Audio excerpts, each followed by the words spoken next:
I had been looking forward to a peaceful afternoon on my lake, floating my ranch boat that I'd spent weeks restoring.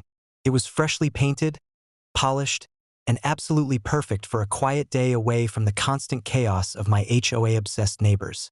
I had barely pushed it off the dock when I noticed headlights barreling across the dirt path toward the lake. My stomach dropped. Only one person in the neighborhood had that kind of reckless disregard: HOA Karen.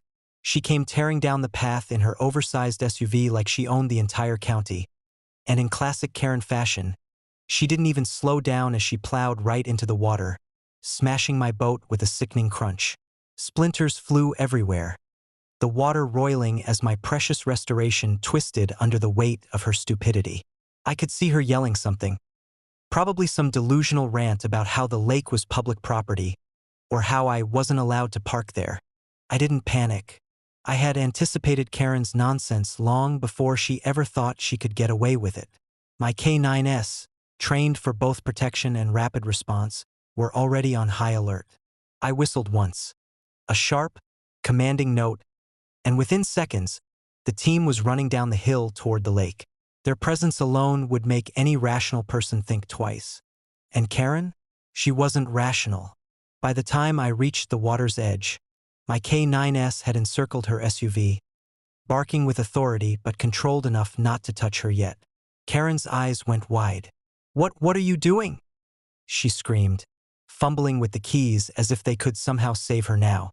My dogs growled in unison, a low, steady warning. The water lapped around the wreckage of my boat, and Karen realized, too late, that this wasn't just about property. This was about accountability. I stepped closer. "You hit my boat," I said calmly, letting the weight of the statement sink in. "You're lucky my K9s are trained not to attack reckless fools." Yet, Karen stammered, trying to defend herself, but the combination of her guilt, the snarling dogs, and the mounting onlookers from nearby cabins rendered her silent.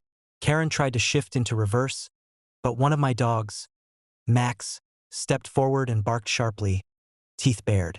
Her foot froze on the pedal. "Move the dogs," she shouted, panic flooding her voice. "They're just dogs." I shook my head. "Not just dogs. They're trained to protect property, and people who can't respect boundaries."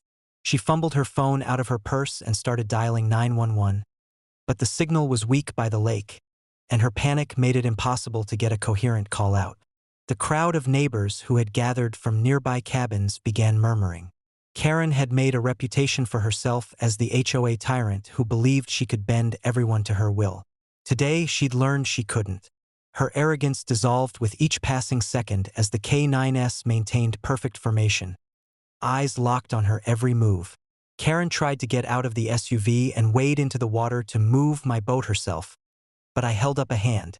"Step back," I warned.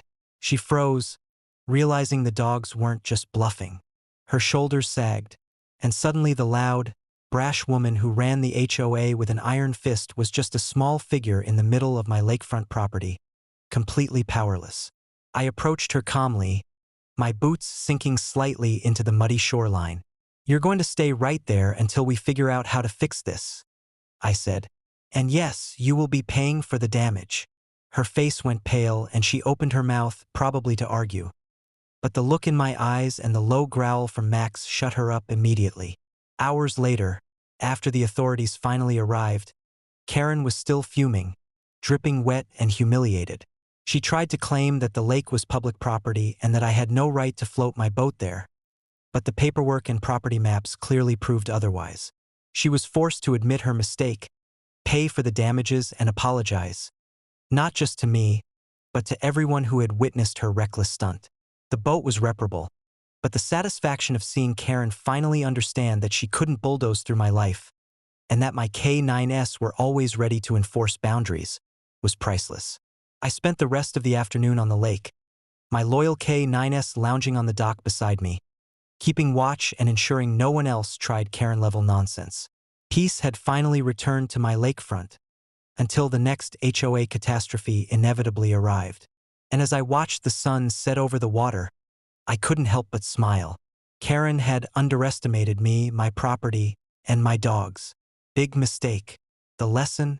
Never mess with someone who's prepared, armed with loyal K9s, and owns more than just a boat.